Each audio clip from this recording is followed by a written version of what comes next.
I got two cameras for you guys. I have the Insta360 Go 3, and then I have the DJI Osmo 3 as well, which I'm filming on. So all of this content will be on the Osmo, and then I'll go over some of that later.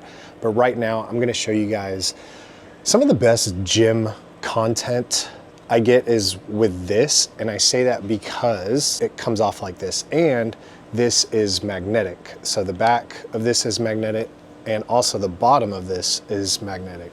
And so whenever you set this up and you go to film, it's got a little button here. You could start to record with that, and then you have a separate monitor, which you could view right here. And that's probably the coolest thing about, especially if you go to a public gym, or you just want a smaller camera to fit in a bunch of places. This is extremely awesome just for the amount of weird places that you could put this into. And it's very discreet. You're not setting up a whole tripod, and the best part about it is that since this back part is magnetic, you could set it up on all types of gym equipment and just get these weird angles that's almost superior to having a tripod. And it just lets you experiment a little bit more, get some cooler angles, and you can see it pops right in, it's magnetic. And then I also double this. I will use it in both of my vehicles, whichever one I'm driving, and it clips right in, and I use it as a dash cam, which is really awesome too. So if you want to kill two birds with one stone, if you want to make content, get this, and then if you want to run another dash cam, run this too. The only part is that you're taking it in and out. If that bothers you, it doesn't bother me because I'm always switching vehicles and taking stuff in and out as well. And just to say, I have a rubber cap for this, and then this comes with a hat mount. You could also, it's got a little clip here, and then it's magnetic, so that'll fit in to a lot of things. So if you're doing a lot of first person vlogging, it pops right up on your head, and it's really cool to do it like that. And like I said, you could stick that anywhere to get some weird, cool angles on your vehicle, which is awesome. Now this one goes up to 2.7K. You get the option of 1440, but I mainly just keep it at 1080p at 50 frames per second. You also get the options to record vertical or horizontal, which is, you know, pretty handy as well. So you don't have to do any crazy editing post. However, the biggest issue I do have with this camera is the lighting. It's not, I guess it's an action camera. It reminds me a lot of the GoPro in some ways, just with how bad the lighting is inside. So the biggest issue I have with this is like filming inside of a gym for cinematic content, or even filming inside here in the garage. It doesn't come out as good because of dark lighting. When you are using it outside and you have natural lighting, it's amazing. It's super high quality content, no color grading that you really need to do. When you are inside of here, you do need to do some color grading just because it's so dark and it starts to make it look really grainy.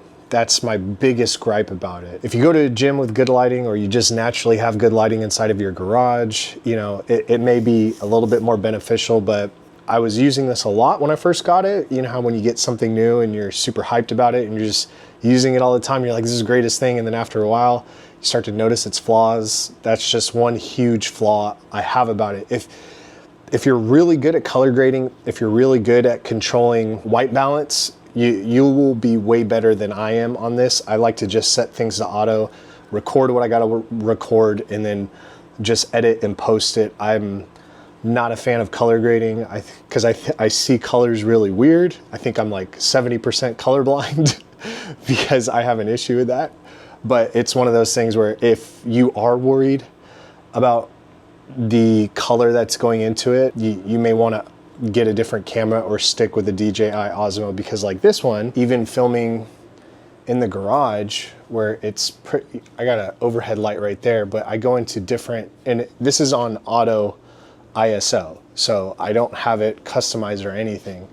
And you can see it's doing really good in really dark places. So I'm facing my light, I'm turning around, now it's behind me, and it's still really good. It brightens up my face and everything like that. This Insta does not do that. So that's the only gripe I have about it. I wish it was a lot better, but I know it's got a smaller sensor in it. And I'll record it on here so you guys can hear the audio and you can see, and I'll walk around my garage so you could kind of tell how it gets pretty grainy. See how much darker it is compared to the DJI? And then we'll go back, I'll face the light. See, this is pretty fine because I'm facing the light. And then we go back here and you see how dark I get. And another gripe I have about this camera is the audio is super bad. I've done some vlogs on it where I have it in my dash and I just turn it around and use it and record videos of me talking, and it's a terrible. That's why I love the DJI, because it comes with this mic, which is phenomenal. And the other cool thing about this is the flip up screen. So if you do happen to do vlogging, and I'll record it on here so you guys can hear the audio and you can see, and I'll walk around my garage so you could kind of tell how it gets pretty grainy. See how much darker it is compared to the DJI. And one of the best features about the DJI is the gimbal. And it's on face tracking right now, so I could back up, I could go over here, I could talk to you guys. It's almost like having somebody hold the camera. And this is just one of the best cameras I've ever owned. And I've had tons of Sonys, and it's one of those things where I was using a Sony Sigma lens, 35mm prime Sigma lens, and it was just a hassle going to the gym, making content, and even working on cars and trying to make car videos, make gym content, and just having a huge setup that was really, really hard. And I was looking for something more that I could use that's really, really small, but still get the job done, still have really good clarity when it comes to recording. And this one's just awesome. I mean, you could set this up if you're at a gym or if you're working on your vehicle. For example, if I set this up right here, it's kind of on an angle, but I come over here, I can show you guys what I'm working on in my vehicle, and it's just recording, which is the best part about this thing. So you could set it up, go do a lift, or record yourself doing whatever the hell you want, and it's still gonna move around. It does have a few limitations on how tall, because of the gimbal rotation. I recommend you get the creator pack that comes with 2 batteries, comes with a mic, comes with a pouch, it comes with a windbreaker to go over the mic. But overall, this is one of the best cameras I've ever had, especially if you're vlogging, because it's also super small. You can record in 4K. It lets you record in log formations where it's a lot easier for you to do post color grade editing. And it comes with a little tripod that I have it set up on. But it is one of the best cameras I've ever had for shooting horizontal and vertical with just 2 buttons.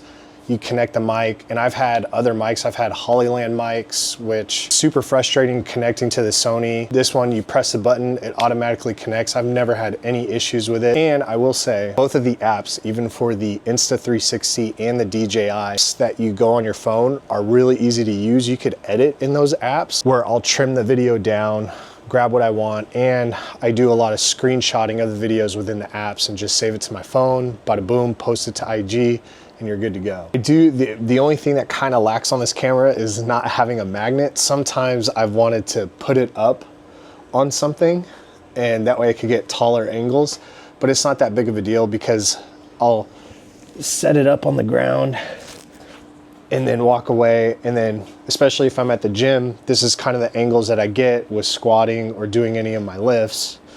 So it's not that bad because the face tracker still follows you. And like I said, I've used Sonys, I've had Nikons, and if you're just over having the tripods, the camera equipment, the extra batteries and stuff like that, I would say totally get the DJI and get an Insta.